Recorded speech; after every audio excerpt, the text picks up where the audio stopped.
ಕಳಿಸಿದ್ದಾರೆ. Good good. So ತುಂಬಾ ಪ್ರಶ್ನೆಗಳು ವೆಯ್ಟ್ ಪ್ರಶ್ನೆಗೆ ಮಾಡ್ತಿದ್ದಾರೆ ಉತ್ತರ ನಿಮ್ಗೋಸ್ಕರ. ಕೊಡೋದು ಯಾವಾಗಲೂ ಒಳ್ಳೇದು. ಯಾಕಂದ್ರೆ ನಾವು ಹೇಳೋದ್ರಿಂದ ಅವರಿಗೆ ಬೇಕಾಗಿರ್ಲಿಕ್ಕಿಲ್ಲ. ಅವರಿಗೆ ಏನ್ ಬೇಕೋ ಸಿಕ್ಬೇಕು. ಅದಕ್ಕೆ ಹೇಳೋದು ಕ್ಯಾಫೆಟೇರಿಯಾ ಅಪ್ರೋಚ್ ಅಂತ. ನನಗೆ ದೋಸೆ ಬೇಕು, ನಿನಗೆ ಇಡ್ಲಿ ಬೇಕು, ಸಿಗ್ತದೆ. Okay. ನಾವು ಕೊಟ್ರೆ ಗಂಜಿ ಎಲ್ರಿಗೆ ಗಂಜಿ ಅದಲ್ಲ. ಮೈಸೂರಿನಿಂದ ಒಬ್ರು ಪ್ರಶ್ನೆಯನ್ನ ಕೇಳಿದ್ದಾರೆ. ವೈಟ್ ಪ್ಯಾಚಸ್ ಇಂದ ಅವರು ಕಳೆದ 1.5 ವರ್ಷದಿಂದ ಸಫರ್ ಆಗ್ತಾ ಇದ್ದಾರಂತೆ. ತುಂಬಾ ಡಾಕ್ಟರ್ಸ್ ಹತ್ರ ನಾನು ತೋರಿಸ್ದೆ ಮೈಸೂರಿನಲ್ಲಿ, ಬಟ್ ಯಾವುದು ಕೂಡ ಹೆಲ್ಪ್ ಆಗಲಿಲ್ಲ, ಪ್ರಾಬ್ಲಮ್ ಸಾಲ್ವ್ ಆಗಿಲ್ಲ ಅಂತ ಹೇಳ್ತಿದ್ದಾರೆ. ತುಂಬಾ ಫ್ರಸ್ಟ್ರೇಟ್ ಆಗ್ಬಿಟ್ಟಿದೆ ನನಗೆ. ಸೊ ನನ್ನ ಫೇವ್ರೆಟ್ ಪ್ರೋಗ್ರಾಮ್ ಮೂಲಕ ಡಾಕ್ಟರ್ BM ಹೆಗಡೆ ಅವರು ಇದಕ್ಕೆ ಉತ್ತರಿಸಿದ್ರೆ ನಂಗೆ ತುಂಬಾ ಹೆಲ್ಪ್ ಆಗುತ್ತೆ ಅಂತ ಹೇಳಿದ್ದಾರೆ. ಇದು ಒಂದು ಕಾಯಿಲೆ ಅಲ್ಲ. ಹಳ್ಳಿ ಜನರಲ್ಲೊಂದು ತಪ್ಪು ಅಭಿಪ್ರಾಯ ಇದೆ, ಇದು ಕುಷ್ಠರೋಗ ಅಂತ. ಅಲ್ಲ, ಇದು ಕಾಯಿಲೆನೇ ಅಲ್ಲ.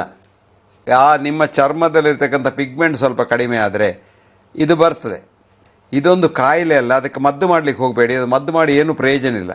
ಕೆಲವರಿಗೆ ಅದು ಸ್ಪ್ರೆಡ್ ಆಗ್ತದೆ. ಒಂದೊಂದು ಅಲ್ಲಲ್ಲಿದ್ದ ಪ್ಯಾಚ್ ಹೋಗಿ ಎಲ್ಲ ದೇಹ ಎಲ್ಲ ಒಂದು ಆಲ್ಬಿನಿಸಮ್ ಅಂತ ಎಲ್ಲ ಬಿಡಿ ಆಗ್ತದೆ. ಇನ್ನು ಹೆಚ್ಚಿನವರಿಗೆ ಆಗೋದಿಲ್ಲ. ಕೆಲವರಿಗೆ ಅದು ಕಡಿಮೆ ಆಗ್ತದೆ. ಇದು ಅದರ ನ್ಯಾಚುರಲ್ ಹಿಸ್ಟ್ರಿ. ಹಾಗಾಗಿ ನೀವು ಎಷ್ಟು ಟೆನ್ಷನ್ ತೆಕ್ಕೊಳ್ತೀರಿ ಅಷ್ಟು ಅದು ಹೆಚ್ಚಾಗ್ತದೆ. ಎಷ್ಟು ಟೆನ್ಷನ್ ತೆಕ್ಕೊಳ್ಳೋದಿಲ್ಲ ಅದು ಕಮ್ಮಿ ಆಗ್ತದೆ. ಅದನ್ನು ಇಗ್ನೋರ್ ಮಾಡಿ. ಅದೊಂದು ಕಾಯಿಲೆ ಅಂತ ತಿಳ್ಕೊಳ್ಬೇಡಿ.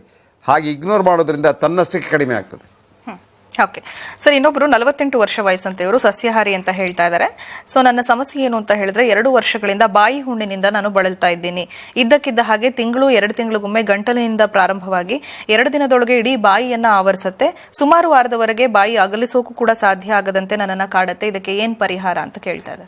ನೆನಪಿಟ್ಟುಕೊಳ್ಳಿ, ಇದು ಬಾಯಲ್ಲಿ ಬರುವುದಲ್ಲ, ಮನಸ್ಸಿನಲ್ಲಿ ಬರುವುದು. ಇದಕ್ಕೆ ಟೆನ್ಷನ್, ಮಾನಸಿಕ ಟೆನ್ಷನ್ ಇದಕ್ಕೆ ಮುಖ್ಯ ಕಾರಣ. ಇದಕ್ಕೆ ಹೇಳೋದು ಆಫ್ಟಸ್ ಅಲ್ಸರ್ ಅಂತ.